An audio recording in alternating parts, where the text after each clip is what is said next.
Shalom, selamat siang Bapak Ibu Saudara yang terkasih. Kembali lagi kita akan bersama-sama merenungkan firman Tuhan dalam Sapa Jemaat GKI Maloyo Raya. Sebelum kita mendengarkan, membaca serta melakukan firman Tuhan, mari kita bersatu dalam doa. Mari kita berdoa. Ya Tuhan, sebentar kami akan merenungkan firman-Mu. Kiranya Tuhan senantiasa menuntun kami, menolong kami Tuhan, untuk dapat memahami firman Tuhan pada siang hari ini. Ya Tuhan, bersabdalah Engkau, kiranya kami siap untuk mendengarkan firman-Mu. Amin. Baik Bapak Ibu, mari kita buka Alkitab kita dari Lukas pasal 7 ayat 24 hingga ayat 27. Setelah utusan Yohanes itu pergi, mulailah Yesus berbicara kepada orang banyak itu tentang Yohanes. Untuk apa kamu pergi ke padang gurun? Melihat buluh yang digoyangkan anginkah? Atau untuk apa kamu pergi? Melihat orang yang berpakaian haluskah? Orang yang berpakaian indah dan hidup mewah, tempatnya di istana raja. Jadi untuk apa kamu pergi? Melihat nabi kah? Benar, aku berkata kepadamu, bahkan lebih daripada nabi. Tentang dialah ada tertulis, lihatlah, aku menyuruh utusanku mendahului engkau. Ia akan mempersiapkan jalanmu di hadapanmu. Demikian firman Tuhan. Bapak Ibu, hari ini kita akan bersama-sama merenungkan firman Tuhan dengan tema tunjukkanlah perhatian dan pandangan kita kepada Yesus. Bapak Ibu, ada seorang yang bernama Androkantus ya. Dia ini adalah seorang pelayan yang berusia 23 tahun. Ia sangat gemar Bapak Ibu datang ke gereja dan juga menjumpai orang-orang yang disapanya dengan ramah. Tak mengherankan Bapak Ibu, dalam waktu singkat, banyak orang yang bersimpati kepadanya dan mempercayainya melakukan bahkan pekerjaan pelayanan. Meski sudah bekerja Bapak Ibu, ia tidak segan menerima kepercayaan orang-orang di gereja. Dan dengan gembira, dia melakukannya. Akan tetapi Bapak Ibu, belakangan ini, justru ia sering bergumul dengan pertanyaan. Sebetulnya, saya melakukan ini untuk siapa? Memang selama ini dia sudah menceritakan kepada banyak orang bahwa pelayanannya dijalankan demi mengabdi kepada Tuhan Yesus. Akan tetapi Bapak Ibu, dalam waktu-waktu sepinya, dia sering sekali merenung dan bertanya tentang makna kegiatan yang dilakukannya tersebut. Nah Bapak Ibu, melalui cerita ini kita juga melihat bacaan kita hari ini mengajak kita memperhatikan bagaimana Yesus memperkenalkan dirinya kepada umat manusia dan apa dampak dari pengenalan akan Yesus. Dimulai Bapak Ibu dari pengutusan dua orang murid Yohanes ya.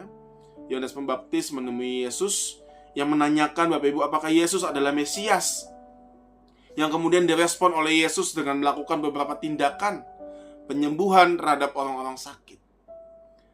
Setelah Yesus menanyakan apa yang mereka lihat, dan mereka diminta kembali kepada Yohanes dan mengatakan apa yang mereka lihat dan dengar. Sesungguhnya Bapak Ibu, hal ini bukan karena Yohanes Pembaptis tidak mengetahui siapa Yesus, melainkan supaya apa yang diceritakan murid-muridnya itu bisa dicatat dan menjadi kesaksian bagi kita semua di masa sekarang. Nah Bapak Ibu, tindakan-tindakan Yesus di hadapan para murid Yohanes Pembaptis sudah cukup meyakinkan bahwa Yesuslah Sang Mesias.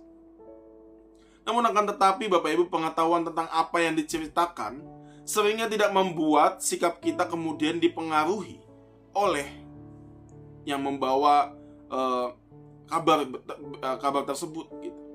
Sayangnya Bapak Ibu, kita lebih sering perlu diyakinkan lewat pengalaman pribadi. Supaya apa? Supaya bisa percaya dan menetapkan sikap kepada Yesus. Sama halnya dengan murid-murid Yohanes Pembaptis tadi. Mereka bisa percaya jika betul-betul sudah melihatnya. Oleh karena itu Yesus mengutus mereka kepada Yohanes Pembaptis untuk menceritakan apa yang mereka lihat kepada Yohanes Pembaptis. Bapak Ibu, ketika sudah menjadi pelayan Bapak Ibu, misalnya kita masih sering melakukan kegiatan kita tanpa makna. Seakan kita melakukannya karena kewajiban, atau karena ya sudah biasanya kita melakukan hal tersebut. Kalau ditanya oleh orang lain, Bapak Ibu, kita tentu akan menjawab yang kita lakukan ini dilakukan demi kebaikan atau untuk Tuhan. Tentunya. Namun, sungguhkah demikian?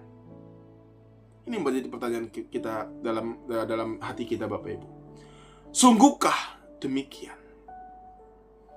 Betulkah hal-hal yang kita lakukan ini hanya untuk Tuhan? Dilakukan demi kebaikan Tuhan. Sungguhkah demikian? Perikop hari ini, Bapak Ibu, mengingatkan kita agar kita terus-menerus mengingat apa yang kita ketahui tentang Tuhan, yakni bahwa Dialah tujuan hidup kita.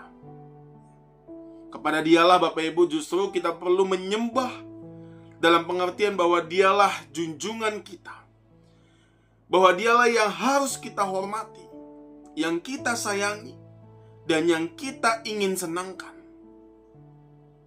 Mungkin kita perlu mengingat, Bapak Ibu, satu ayat dalam Alkitab yang isinya begini.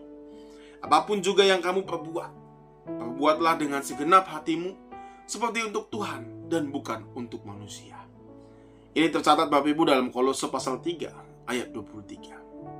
Kiranya, Bapak Ibu, firman Tuhan kita hari ini justru mengingatkan kita untuk selalu mengarahkan hati kita, selalu mengarahkan pikiran kita, perhatian kita, pandangan kita justru hanya kepada Tuhan. Tuhan memberkati kita. Mari kita berdoa. Terima kasih Tuhan atas firman-Mu pada siang hari ini. Kami diingatkan ya Tuhan, untuk kembali mengalihkan pandangan kami hanya kepada Tuhan. Memang seringkali Tuhan, kami mengalihkan pandangan kami kepada hal-hal yang justru tidak menyenangkan hati Tuhan. Tapi firman Tuhan hari ini mengajarkan kami untuk kembali melihat-Mu, Tuhan. Mengarahkan setiap apapun yang menjadi aktivitas kami hanya kepada Tuhan. Kami juga berdoa ya Tuhan untuk setiap anak-anak-Mu dalam kegiatannya pada hari ini. Sekolah, bekerja, ataupun kegiatan-kegiatan yang lain yang akan dilakukan. Tuntun mereka ya Tuhan, jamah mereka. Kiranya Tuhan senantiasa menolong setiap apapun yang menjadi pergumulan mereka pada hari ini. Inilah doa kami ya Tuhan, yang kami panjatkan dalam nama Yesus Kristus kami berdoa. Amin.